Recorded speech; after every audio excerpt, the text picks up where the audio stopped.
This is Kade Lish. On October 6, 2012, he would get into a fight with another man named Jeremiah Pays. During the fight, Kade would pull out a knife and stab Jeremiah over 13 times. Kade would flee the scene before the police could arrive, and he spent the night at his girlfriend's house. The next day, friends of Kade would call the police after watching the morning news. The police would find Kade at his home, and they would ask him if The brutality of this case hits hard. 13 stab wounds, a life lost, and Kade fleeing the scene like nothing happened. It's chilling to think how a night out turned deadly so fast. What pushes someone to that edge? Was it fear, anger, or something? Darker? As we dive into Kade's interrogation, you'll see him craft a story to save himself, but the truth is messier. The detective's playing a smart game, holding back key details to trap Kade. Let's unpack how this unfolds. The detective started by asking Kade questions that have nothing to do with the crime. He wants to see how Kade will react when he isn't lying. The detective has also kept information from Kade. He hasn't told him that Jeremiah died from the knife wounds. As far as Kade knows, he is being questioned for an assault on another person.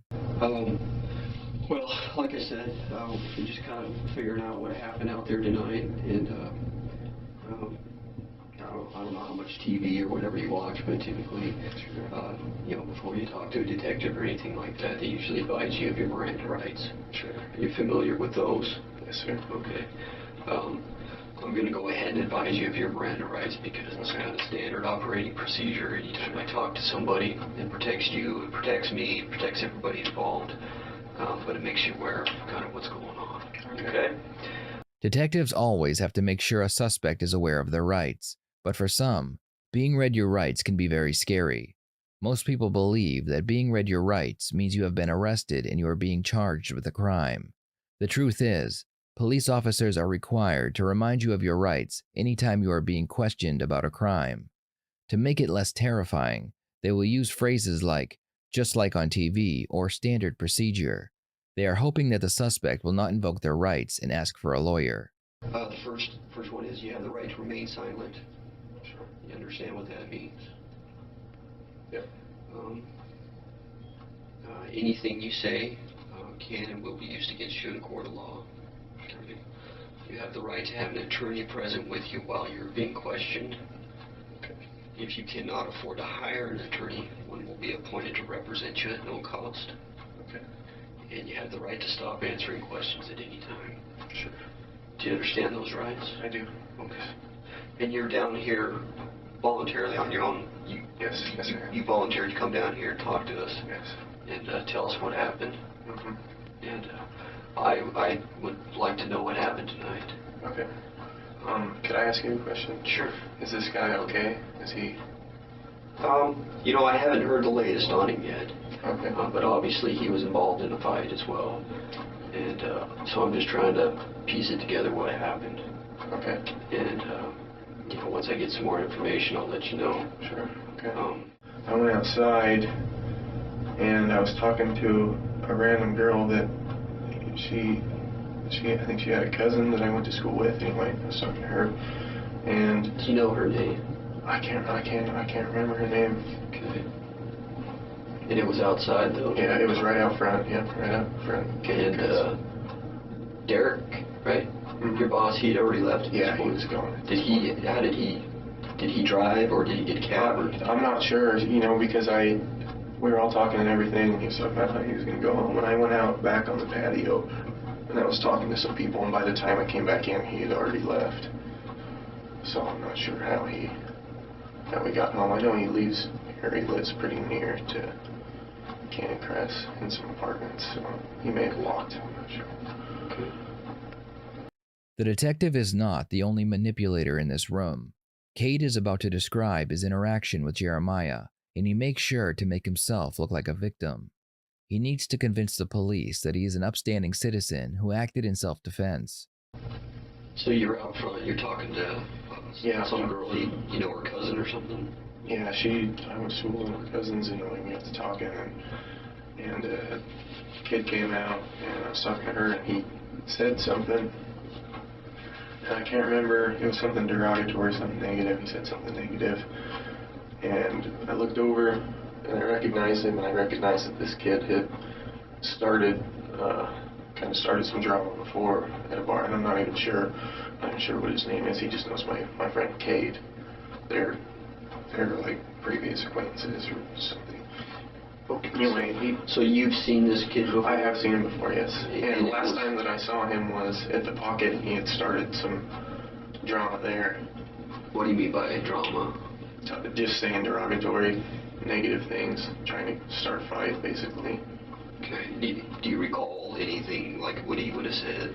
I remember what he said at the Pocket when I saw him previously.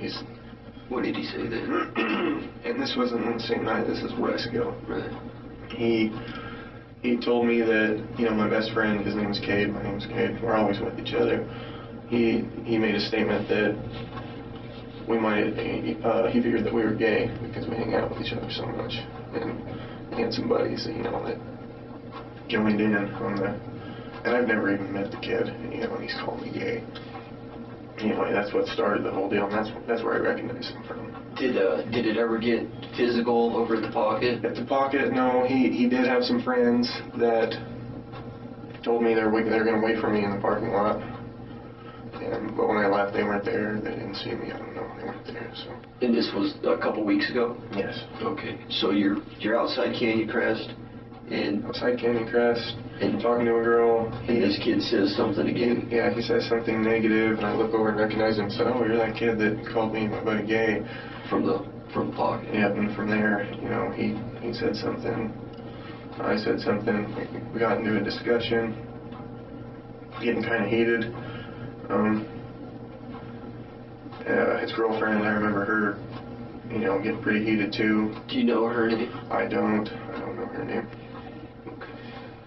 I'm not even sure what his name is, and he may have told me, but I can't remember. Anyway, we're getting into a pretty heated discussion. Waiting for my cab. Cab pulls up, but it's somebody else's, and they take off. And so you'd called a cab by this point? Yeah, I called a cab. I called the cab inside the bar, and I was outside just waiting for Just waiting for her. Mm-hmm. Okay. And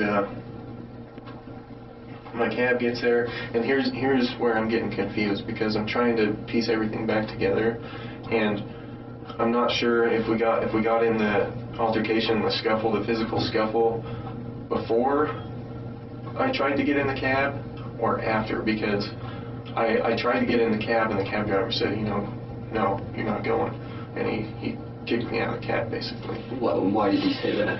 Yeah, here's the thing. I'm not sure if we had already got the physical altercation, or if maybe we were in me and this kid were, you know, in a heated discussion yelling at each other, but the cab driver, either way, was like, you know, you're not coming with me, you're staying. He drove off. But I cannot remember if it was after we got physical or before. I can't remember. But at some point you did get physical with this guy? Yes. Was it just one guy? I think so. I remember I got hit. Kade's story about being attacked feels desperate, almost rehearsed. He's painting himself as the victim, but does it hold?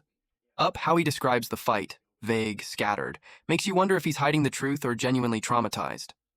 Self-defense is a tough sell when you stab someone 13 times. Legally, that number matters. It screams intent, not panic. Yet Kade's fear of multiple attackers pulls at you. Could he have felt cornered? It's a gray area that makes this case so human and so tragic. Kade looks up at the detective, searching for a reaction to his statement. Kade knows he has to do his best to make him believe that he was in fear for his life. The detective's job is to make sure that Kade was able to leave the altercation without having to use his knife, so that way he can charge Kade with murder. The interrogation continues with Kade trying to prove he had no choice but to use the knife, and the detective trying to prove that Kade could have left the scene. And when you're getting kicked, what position were you in? I remember, you know, I got punched. We kind of wrestled around. I want to say he went down to my knees. He was kind of down to his knees, uppercutting me. Were you on top of him? I'm not sure. You know, I got hit. He whacked me pretty good. I was dazed and adrenaline and having a few drinks. It's just kind of a blur, you know. I just remember getting hit and telling him, you guys gonna get off me or I'm gonna stick you. I'm gonna stick you guys and get off me. And that's what I remember. That's it. Other than that, I remember him bleeding, and I remember seeing the blood trail and being kind of scared.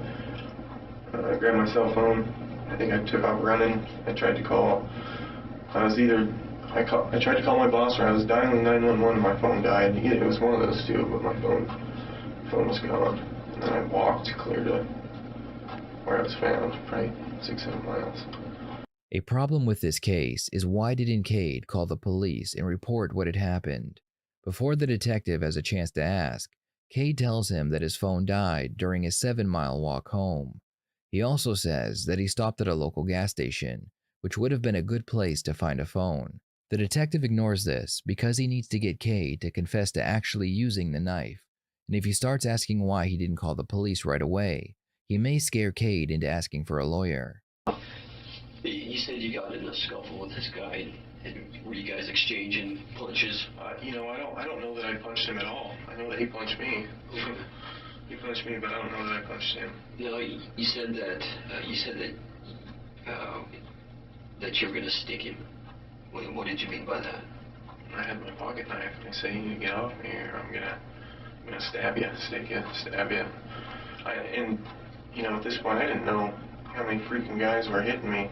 I was kind of scared, and I was dazed. That first hit about knocked me out. I didn't. Do you remember stabbing this guy at all? I can't remember what position we were in when it happened. I can't remember if we were on the ground, if we were standing up. I can't remember the exact position. But did you stab him? Yes. Yeah, I did. Do you know how many times you stabbed him? I don't. More than once? I think Twice? I think so. I couldn't tell you the exact amount. Is this cut, is that a result of? I'm not sure how that happened. I could have stabbed myself. I could have landed on glass. I'm not sure. Bleeding. Yes, and and that scared you. It did. Yes. And that was that before or after you stabbed him? That was after. Okay. Mm-hmm. But you don't recall maybe how many times you stabbed him? I don't recall where the times. Where you stabbed him? I want to say in the back, maybe. Like, I know that we were wrapped up, I think. Like face to face? Well, kind of like in a clinch. I don't know if he had a hold of me, if I had a hold of him, but I'm pretty sure it was. Were you on the grass? Yeah, I don't remember if I was on my knees or if we were standing up. That's the part that I don't remember, but I know it's either in the side or in the lower back area. Okay, and you think it was more than once, but you're not sure? I think so, yes. Mm-hmm. Did you say anything else to him while this was going on, while the fight was going on, after you said, "I'm going to stick you or stab you"? Did you? I just warned him, I just said, "Get off me or I'm going to stab you, I'm going to stick you." After he got up and I saw the blood, did you say anything to him at that point? I think I said, "Oh, fuck, you're bleeding bad." And I think that's the last thing that I said.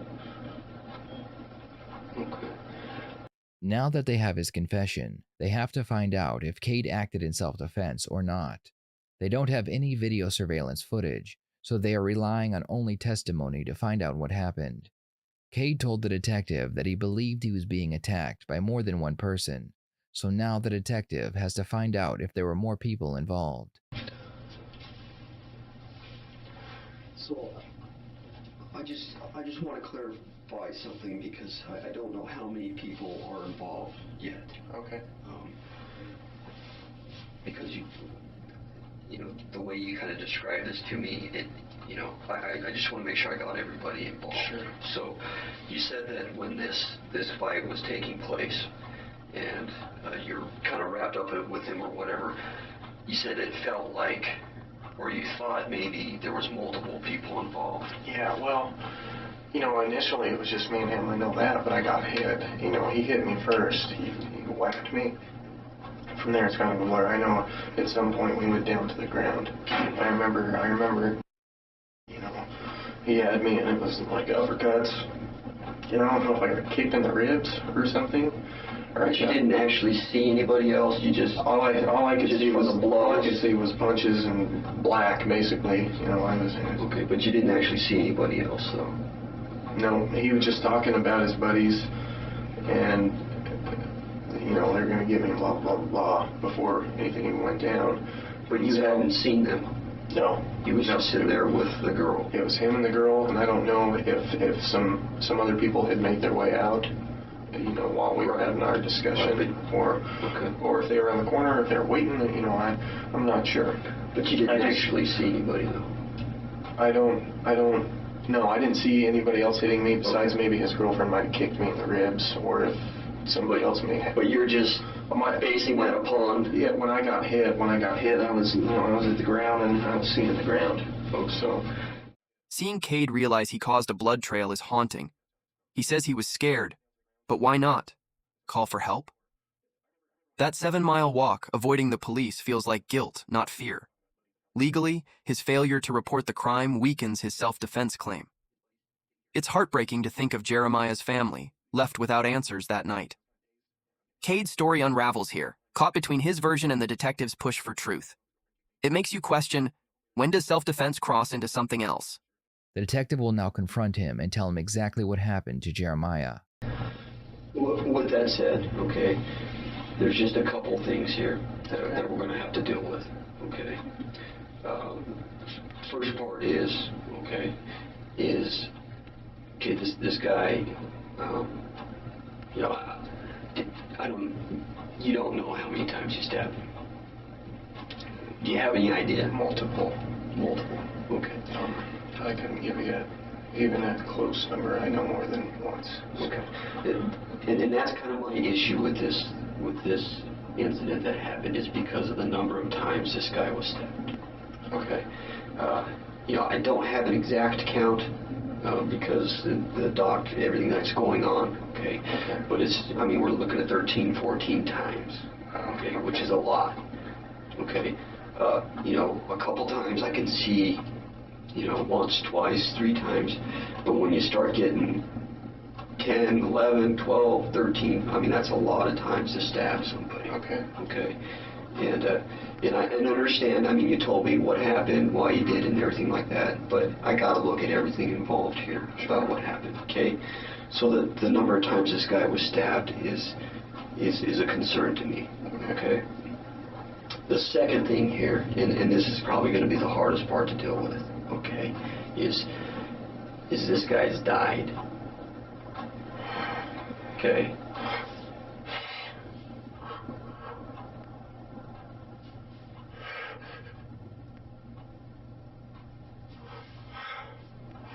That's the tough part.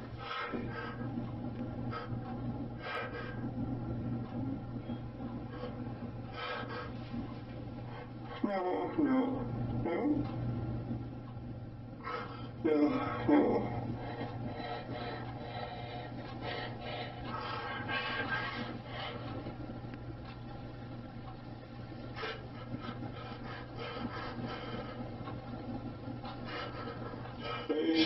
Are you sure? No.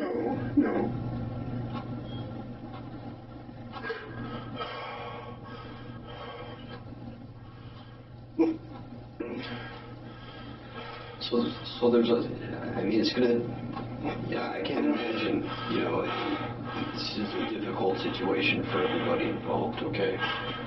But obviously there's some things that still need to be done, okay?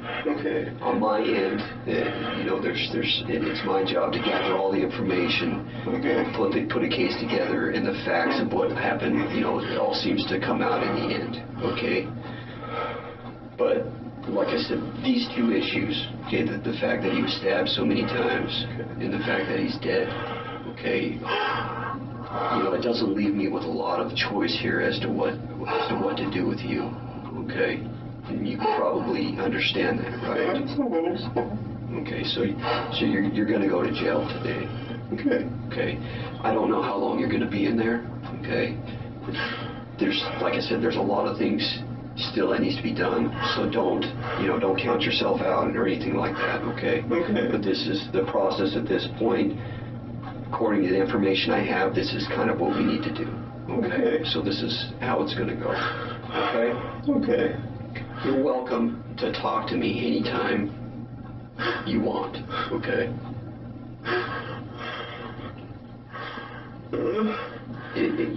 Any other questions come up, I'll try to give you as much information as I can. But, obviously this is still under investigation.